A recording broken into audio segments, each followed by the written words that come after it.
ating kasalukuyang panahon, marami sa atin ang hindi maiwasang magtaka at magtanong ng bakit sa mga sitwasyong sadyang hindi makaraniwan sa ating nakasanayan.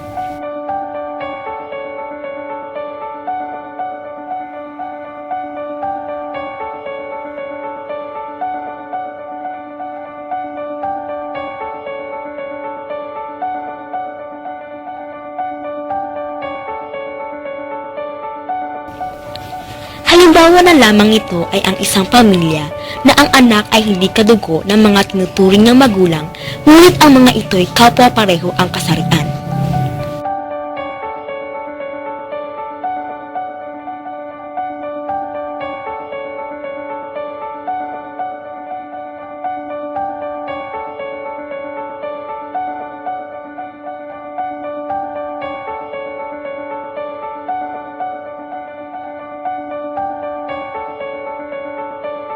Samot-saring opinyon ang kakibat ng ganitong sitwasyon mula sa ating lipunan. Gagawa dun diba? Pangalawa, dito, yun sila Hindi natin pwedeng saklawan yung pagkatao nila. Just lang ang pwede mong isla, diba? Pagkatao nila, walang pwede mong isla doon. Kailangan nilabas ng Diyos para sa kanila Ngayon, nasa sa kanila na lang yung kumbaga yung free will kung anong gusto nila mangyari sa buhay nila. Yung tungkol naman din sa pagiging magulang nila, hindi rin sila pwede sisihin ng mga anak nila. Kasi ganun sila Diba? Dapat nga, kumbaga, sabi nga, at baligta rin man ang mundo, yun pa rin ang magulang mo kung ano yung pagkatao nila. Yun ang ko doon. Kasi Diyos lang ang pwedeng umusga sa atin, diba? Ang tao. Alam ko kung if ever na magkakaroon po ng anak, syempre gusto ko po yung yung anak ko po mismo, yung nanggaling sa akin, at papalakihin po namin sila sa pamamagitan ng, salita ng Diyos, yung siyempre po, timba, siyempre sabay-sabay po kami kumain, para po, yung, namin po namin sa isa't isa, yung relationship po namin sa isa't isa, mas maging matibay.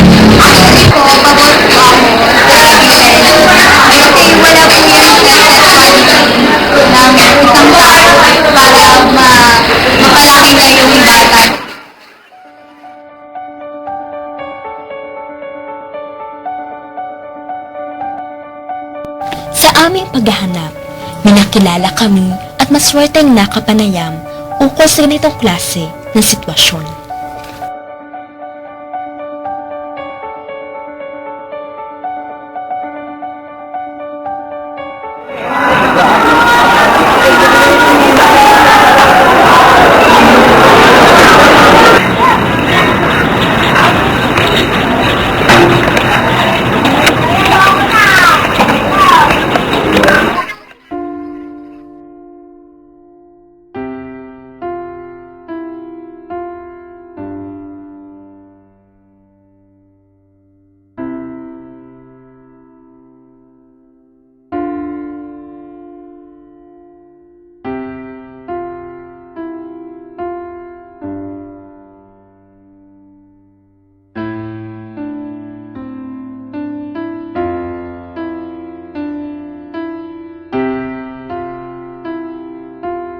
Ako si Mary Ann Joy Bernardo, 16 years old, BS Psychology major ng University of Caloocan City.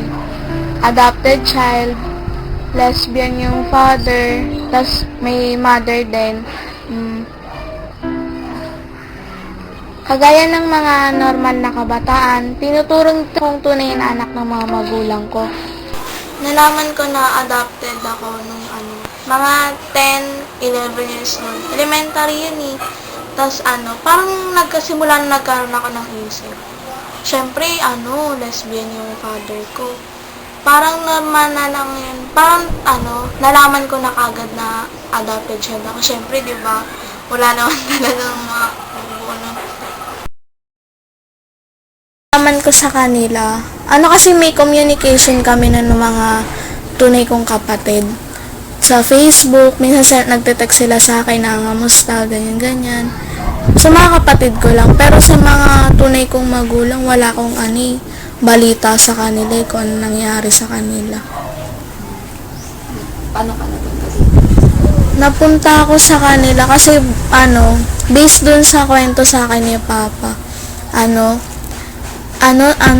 Marami kami ng magkakapatid, tapos parang hindi nila kaya kaming alagaan kasi syempre sunod-sunod, tapos makasakitin pa. Lalo na ako, sakitin daw ako dati.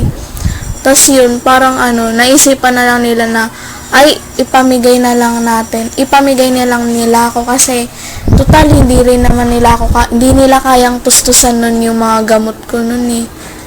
Tapos yun yung marami rin kami, syempre sunod-sunod talaga. Yun. Ilan kayong pinaka-adopt?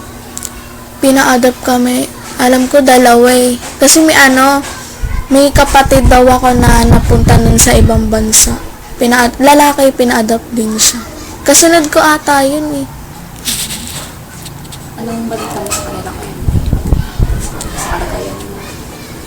Sa mga magulang ko. Sa mga magulang ko, wala akong balita. Sa mga kapatid ko, meron sa Facebook ngayon na.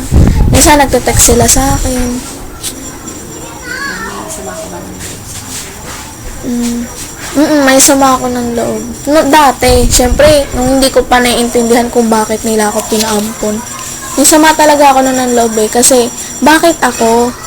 Bakit hindi? Syempre, nabuo na ako nun eh. Lumabas na ako sa tiyan ng nanay ko eh. Tapos, parang hindi niya pa ako tinuloy na palakihin.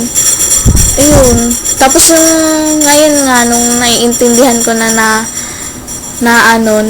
kaya nila ako pina-adopt para mas mabuti pa yung kalagayan ko. Wala na, parang okay na rin sa akin. gusto ko ba silang makilala? Ma-meet? Siguro dadating naman yung time na magmi-meet kami ng mga kapatid ko tsaka ng mga magulang ko. Hindi naman mawawala yun. Pero hindi pa sa ngayon. Gusto ko kasi yung nakatapos na ako ng pag-aaral, tapos yung may trabaho na ako, yung may sarili na akong pera, para hindi naman sa pagsusumbat, para may pakita ko sa kanila na kahit pinampun nyo ako, hindi naman ako napariwara yung buhay, tsaka para din mabuo sa isip nila na pinaampun nila ako, na tama sila, na pinaampun nila ako para mapabuti yung kalagayan. And minsan ba naisipan mo, magrebelde, Magrebelde? Hindi naman ako nagrebelde.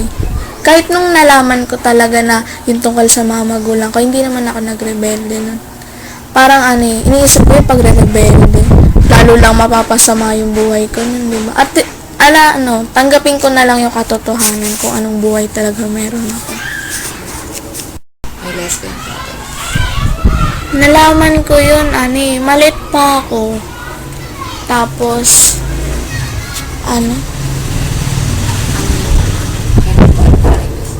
pakiramdam, normal lang. Parang 2 na, may tatay na may nanay pa. Kung ano yung mga ginagawa din, kung ano yung turing ng mga normal na tatay, ganun din yung turing nila sa akin. Parang dual purpose. Tatay na nanay pa. Yung nakaka-affect din sa Hindi naman siya nakaka-apekto kasi kagaya ng, halimbawa yung turing ng ibang tao sa akin, normal lang pag nalaman nila na ganito yung pamilya ko. Parang lalo nila ako naiintindihan, lalo na mga psych majors, pag nababanggit ko yung tungkol sa family ko. Naiintindihan nila ako kasi yun nga, open-minded naman sila. Pero may iba talagang tao na makikitid yung utak na kapag ka naalamang ampun ka, tapos yung father mo, lesbian, may iba talaga na hindi ka naiintindihan, lalayuan ka nila. Ba't ganyan? Ay, ganyan. Parang ganyan. Naranasan ka bang ganun? Aaminin ko talaga nung high school. May nilayuan nila ako, mga kaibigan ko nung first year. Nilayuan nila ako, sabi, ay, ampun yan, parang ganyan. iba daw ako. Sabi ko, bakit iba ako? Tao pa rin naman ako ah. Yun nga lang, yung pamilya ko, hindi katulad ng pamilya niyo. Pero at least ako, pangailangan ko na nasusuportahan. Diba? Ganun lang. Pero okay lang naman sa akin eh. Di naman ako apektado eh. Tsaka di naman ako maghihirap kung papansinin ko sila eh. Ano yung, ginawa mo? Wala, hindi ko lang sila pinansin. Di naman sila ganun kaimportante para maapektuhan yung buhay ko nun. Yan sa mga kaibigan ko, syempre pinaliwanag ko muna sa kanila kung anong pamilya meron ako.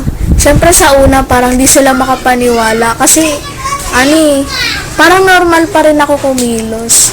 Yung kinuwento ka sa kanila, kung paano din ako napunta sa kila papa, kila mama.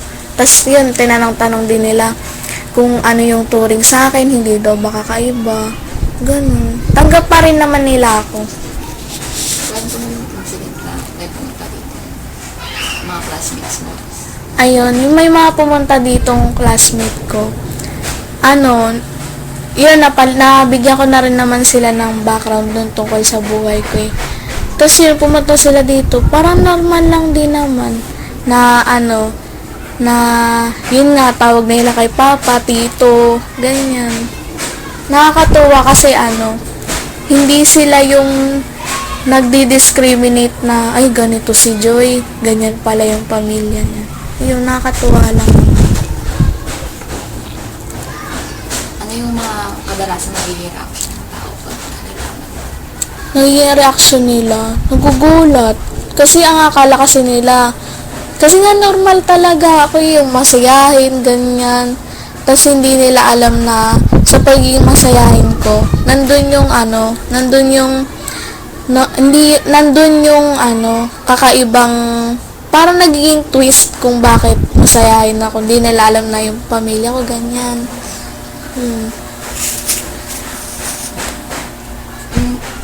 May naging karanasan ka ba sa school? Minsan ba na naranasan mo na may ang sabihin? Hindi. Proud nga ako eh. Kasi, kundi dahil kila papa, hindi ako nabuhay ngayon. Tsaka nabibigay talaga nila yung mga pangangailangan ko. Kahit nga hindi ako humingi, binibigay na nila.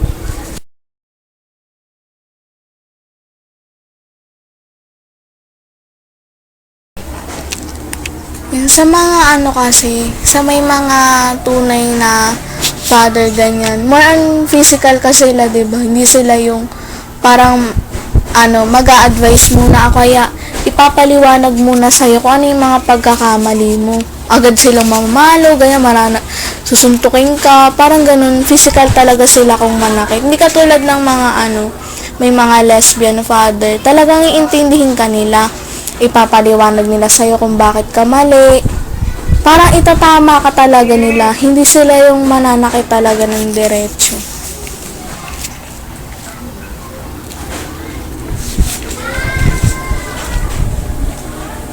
Sa tingin mo, mas napabuti yung buhay mo ngayon?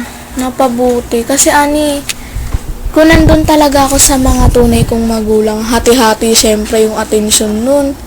Tapos may time siguro, naisip ko na may time siguro, syempre sa dami naming magkakapatid, siguro may times na magre-rebelde ako kasi syempre hindi nabibigay yung attention na kailangan ko, pati yung mga pangailangan.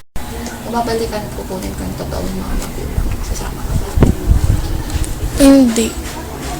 Kasi kagaya nga ng nasabi ko kanina, gusto ko kasi yung bago nila ako, dalaw lang, ayoko nang doon na talaga ako tumira. Nasabi ko na yun nung kaila papa eh. Ayoko talaga doon. Ayoko na talagang bumalik doon kung ako papipiliin. Kung anong plano mo para sa mga tao sa'yo? Anong gusto mo gawin after graduation? Ayun. Susuklian ko lahat ng paghirap nila. Siguro kailangan ko talaga mag-ipon ng pera, ganyan. Tapos, ayun, parang hindi na nila hindi ko pinapangako talaga, pero yun yung goal ko. Main goal ko talaga pagkatapos kong makapagtapos ng pag-aaral. Payungin na sila, magtatrabaho, hayahay na sila, ganun kumbaga. Uuwi na si mama dito, tapos yun, dito na lang sila sa bahay.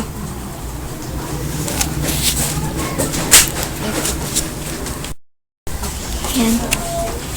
Disagree talaga ako dun. Against talaga ako dun sa same-sex marriage. Kasi parang yun yung reason kung bakit mababawasan yung population. Tsaka yun din yung isa sa mga nagtutulak siguro na na dumaganap yung AIDS dito. Siyempre, yun na lang yung yun na lang yung paraan na para tawag nito? Oo, dumami yung may mga sakit na AIDS. Yun. Kahit yung sa mga magulang, okay lang naman sila. Okay lang sa akin. Pabar ka ba kasi sex change? Hindi. Okay lang yung yung may mga okay lang yung may mga cross-dressers. Pero yung magpapalit mga trans, hindi. Kasi parang binago na talaga nila yung yung binigay ni God na sex sa atin. Yun nga, yung ano ba yun, yung sa pinsan ko, tapos na nagbiro na mayroon ngang bibigay na mga anak, bibigay daw. Tapos sabi ko, di akin na lang. Ngayon, nung lumabas na nga siya, tinutuon naman na tinawagan kami. Tapos, ora-orada naman, kinuha namin siya doon. Dinalak mo po ba talaga? Hindi. Hindi talaga. Wala sa isip. Kamag-anak niyo po ba yung mga magulang? Hindi. Bali kakilala lang nung asawa ng pinsan ko. Hindi po siya. Hindi. Kahit niyo po taga saan po sa dati? Sa Pangasinan yung province niya. Kasi doon nakatira doon nakapag-asawa yung pinsan ko. Kaya lang, pero yun ang patay yun. Yung mag-asawang pinsan ko, tsaka yung asawa niya, patay niya. Ay, paano po yung sa birth certificate niya? Yung proseso? Sa akin, nakapangalan. Inayos ko. Kaya po yung Single parents nakalagay. nahirapan po ba kayo sa pag-aaral? Sobra, hirap. Mula nung maliit, kasi laging nasa ospital. Labas-pasok sa ospital. Tapos, ngayon, ito na, mahirap pa rin kasi nag-aaral. Ay, yung kayo po ng partner mo, kailan pa po ba kayo? 1986. Kami nagsama. Tapos 1996 pala. 1996. Tapos dumating siya sa amin 1997.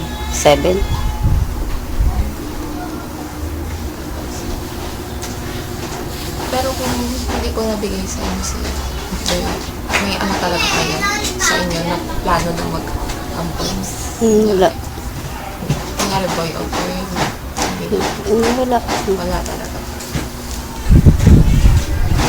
Nung kayo po nung kabataan niyo po, kailan niyo pa po naramdaman na lesbian po kayo? Simula nung nagkaisip ako. Grade 1? Ay, wala pa. Kasi hindi pa ako nag-aaral, ramdam ko na. Ano po yung, paano niyo po sinabi ito sa mga magulang? Hindi naman totaling sinabi ko sa kanila. Basta ganun na lang. Na nakita namin. Tapos, paano po niya ito tinanggap? Siyempre. Ewan ko lang. Wala man silang sinabi sa akin. Basta, yun na lang hanggang ngayon. Ano po ba yung mga naging reaction nila? Wala naman. Basta ramdam ko, ganun na talaga ako.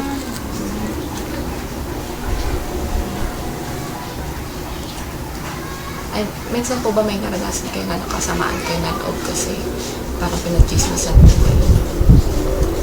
Wala. Wala naman silang pakialam. Ayun ko lang sa kanila, ba, siguro.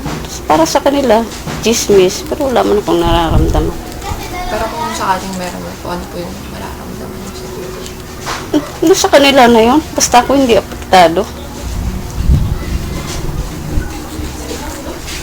Saan po yung partner niyo ngayon? Sa Malaysia, Ano po DH. ano po yung mga madalas na pinagkatapuan niyo ninyo? Yun nga, yung tamad. Basta kasi mabait naman siya kaya lang yung hindi mutusan, hindi kikilos, sa ayaw ko nang makalat. Yun lang naman. Wala naman. Pag naman masyal, masaya ako pag pasyal. Ganun naman. Ayan, sino po ba yung pumikilang kayo? Siya lang. Kanya lang talaga yan. Ano po ba yung pangarap niya para sa kanya? Kanya, makatapos ng pag-aaral. Tapos, siyempre, yung mapaganda yung buhay niya kasi lumaki nga siyang ganyan nangyari sa kanya. Yung paramdam sa kanya na hindi siya iba. Ganun.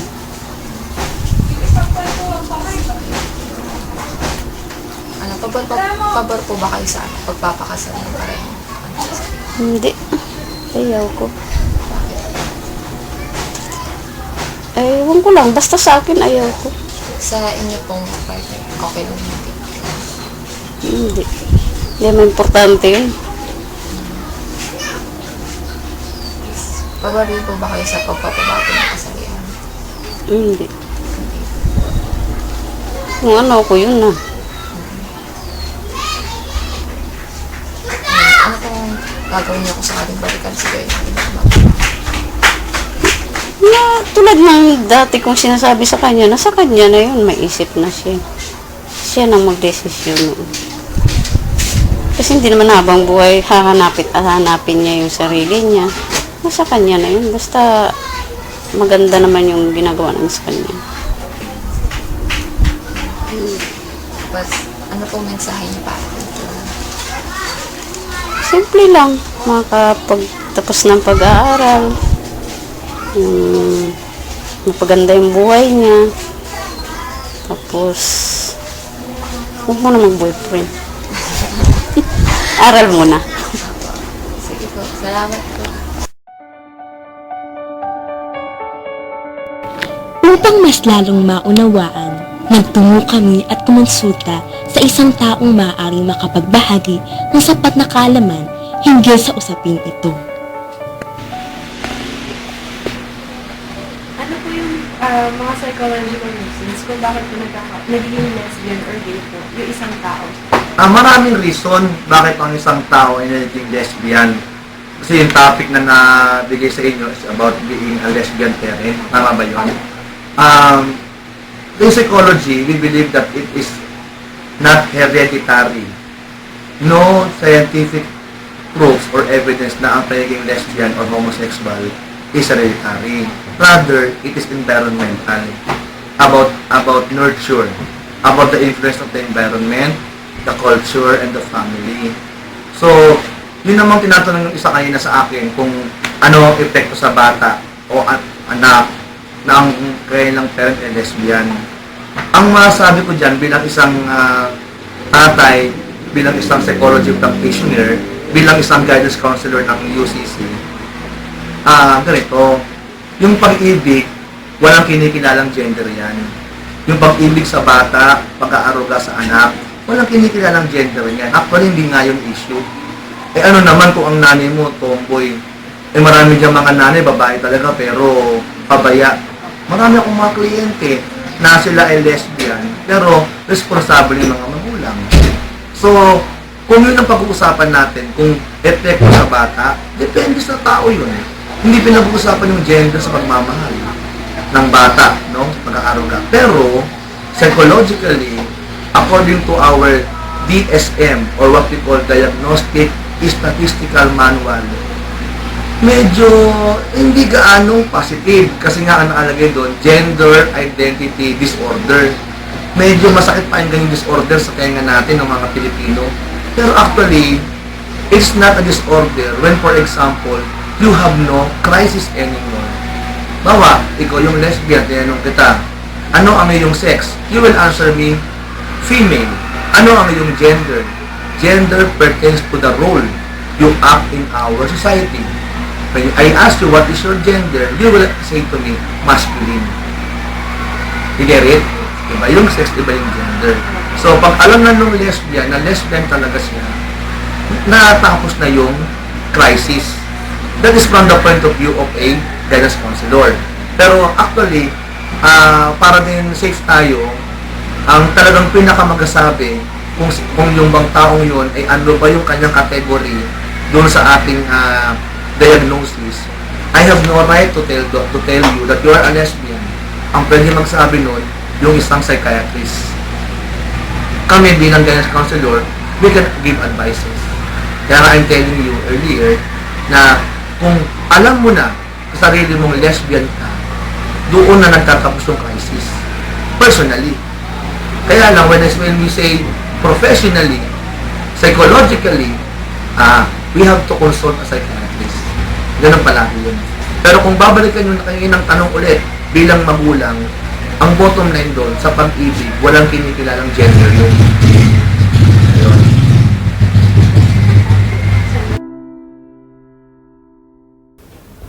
Nanay, tatay, mama, papa, mommy, daddy. Ano pa man ang tawag natin o kasarian ng ating magulang, sila pa rin ang dahilan kung bakit patuloy tayong lumalaban at nagsusupikap upang malagpasan ang mga pagsubok ng ating buhay. Yan, sa mga may lesbian father, mother, sa mga adopted children, kagaya ko, dapat hindi nyo kinakahiya yung magulang nyo. Kasi kung di dahil sa kanila, hindi kayo mabuhay ng ganyan, tapos hindi rin maayos yung buhay nyo. Tapos, sa mga lesbian father, mother, dapat ituring nyo rin na normal yung anak ninyo. Hindi rin katulad na yung parang binububugan niya, sinasaktan. Para kasing kasi ganyan na nga yung magulang nila. Parang, siyempre, isipin nila ano yung tingin ng ibang tao. Para hindi rin kayo ikahiya ng anak niyo. Dapat ituring nyo rin sila.